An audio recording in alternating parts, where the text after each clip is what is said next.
Hello, people of YouTube. This is Gray's Guitars. I am Steve Gray. Today, we're going to be talking about some guitars that popped up at NAMM, some Ibanez signatures lineup 2025. So, two new K7s inspired by the eternal yin and yang. Ibanez signature lineup is packed with dazzling artist models, and newly reunited with both Korn guitarist, it brings back an old friend. Korn's head is back in the Ibanez fold. Has a new 7-string model rubbing shoulders with the likes of Joe Satriani, Larry Bazzillo, Josh Smith, George Benson, and of course his bandmate Monkey. So we have right there 5 guitars. I really like that chrome. I like this too. They got some cool stuff. So Ibanez has raised the curtains on an all-star new signature guitar lineup for the coming year, with the big news being a twin set of respired K7 Korn signature builds for a longtime endorsee, James Monkey Schaefer, and returning endorsee, Brian Head Welch. The later left Ibanez and joins forces with ESP in 2017. Head has said it related to disagreements over his favored Evertune bridge, along with the change of the guard. Regardless, that's all water under the bridge now, because he's back in the fold along Monkey, who has remained with the band throughout. As such, new Indonesian-built signature 7-string guitars are the order of the day, with Monkey's long-running APX series being retired in favor of a jointly reprised the name K7. If you're not familiar with the K7, it was launched as Korn's signature model in 2001 and was one of the first big commercially available 7-strings. Now the band is celebrating a 30-year association with Ibanez, bringing it back to celebrate an esteemed 30-year career together, and once having both Head and Monkey rocking Ibanez's, we're incredibly excited to debate the two new K7s inspired by the eternal yin and yang, says Ibanez. Both feature RGA-style bodies meant to inspire visions of the original K7s while also embracing the future. Each guitar is equipped with a set of DiMarzio Blaze humbuckers for a breathtaking sonic onslaught. Proudly displays the legendary K7 logo on the 12th fret. So, right there's the one, and there's the other. What I always thought was interesting about this one with a Floyd, I say that in quotation marks, is if I remember correctly, he liked everything about the Floyd, but he didn't want it to be a tremolo. He liked the dual locking aspects of it, he liked the fine tuners, but he didn't want to actually use it as a tremolo. So it's essentially a Floyd that doesn't Floyd, and I think that's kind of neat. You don't see that. So both feature a Wizard 2 7 5-piece maple walnut necks, RGA-style Naito bodies, which that's kind of like a type of mahogany. Goto tuners, luminescent side dots. All good stuff. I personally like the one with the Evertune. Monkey Minimalist builds an ebony fretboard plus a low-approach Edge 7 tremolo to the bass. Head, meanwhile, adds a maple top, rosewood fingerboard, and, would you believe it, an Evertune bridge. Both are due this summer, though we haven't got a price yet. We can go ahead and take a look here. Maybe this does have an actual tremolo on it now. It might. It's hard to tell. Is there other images? Yeah, oh, it does. Yes, it does. Maybe I'm thinking of another guitarist, but it almost looked like that design. It's kind of neat. It's got this weird, funky bar going on, too. But available summer. No price yet, unfortunately. We'll go ahead and go back here and talk about the other ones. So then we have Elsewhere, blues guitarist and production whiz Josh Smith has also held passion for the Japanese culture. So while it's not the first name you'd associate with the genre, Ibanez is a natural fit for him. His signature, the Flat TV, was a streamlined take on the T-bill, so Telecaster style. Now he's been awarded a new variant, bringing in the classic Tele custom style SH, so you got a humbucker in the neck, Telecaster bridge pickup, Telecaster. His first signature, the Flat TV, so take on the T-style build. He's now been awarded the variant. And then we have, it appears to feature a very new Seymour Duncan signature Flat V humbucker at the neck. Interesting. The original flat, so this, we don't know the price on this either right now, but the original one was priced at $2,499. So I'm going to say with inflation, I don't know when he first started these things, maybe pushing $3,000. And go ahead and take a look at this as well. Let's see if it gives us, ooh, roasted maple neck. Hello. That's pretty. I wish he would have done something with the neck joint, made it a little less blocky.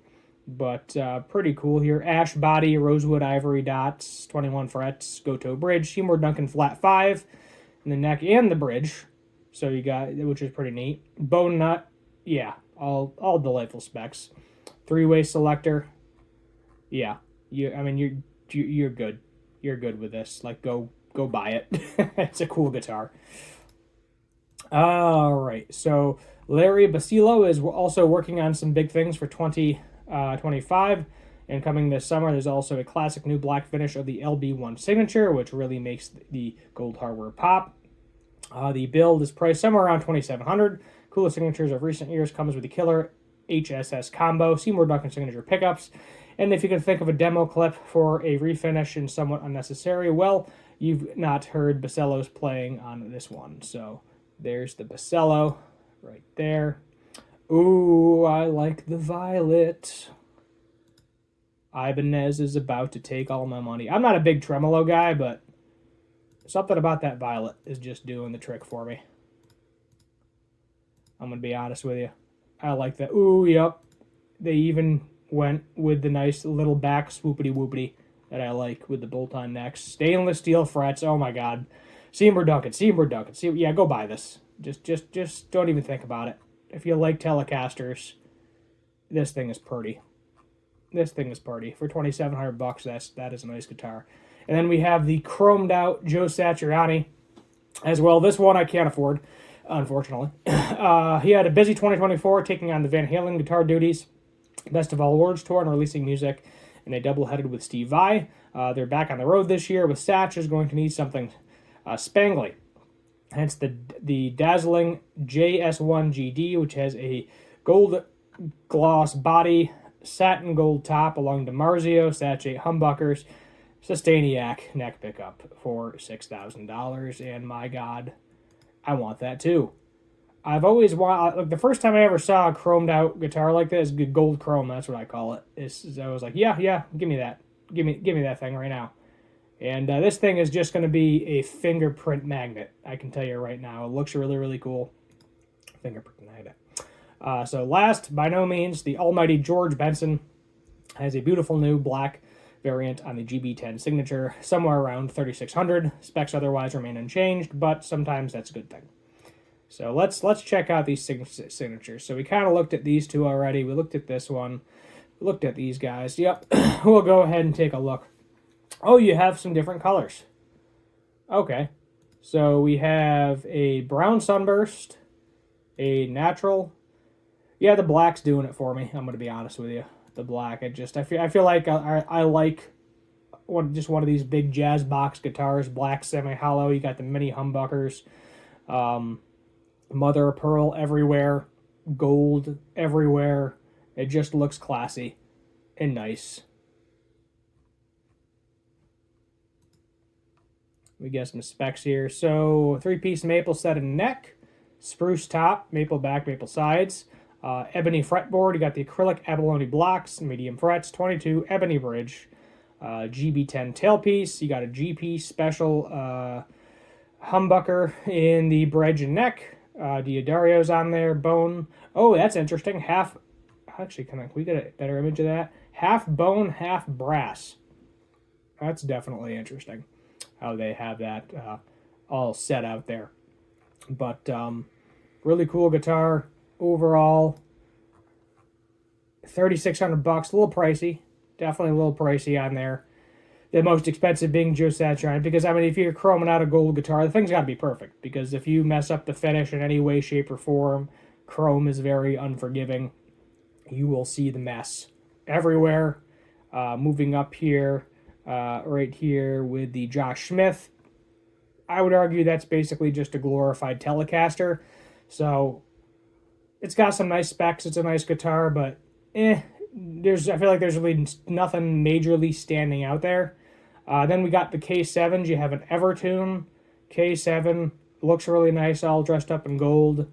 And then you have the all blackout one, which I think is a satin finish. And I'll be honest, I'm not big on satin finishes. Never really have been. That being said, I've owned a few guitars with them. But It's just, I don't know. It's like a black matte satin finish. Just kind of like, I don't know. Well, let's go to the this guy. Is this a gloss finish? This might be satin too. If it's satin, I'm gonna be a little sad. I do like how the back though. The back on this thing looks pretty cool. Let's see here. Finish. Gold. Curious if it tells you the finish. Walnut maple, rosewood, jumbo frets, DiMarzio, Goto, Evertune, lumen side dots.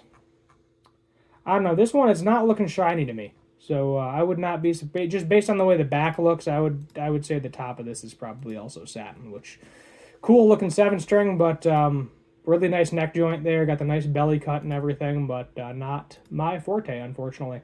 So yeah, check them out. If you see them in your local guitar stores, maybe grab one, pick it up, play it.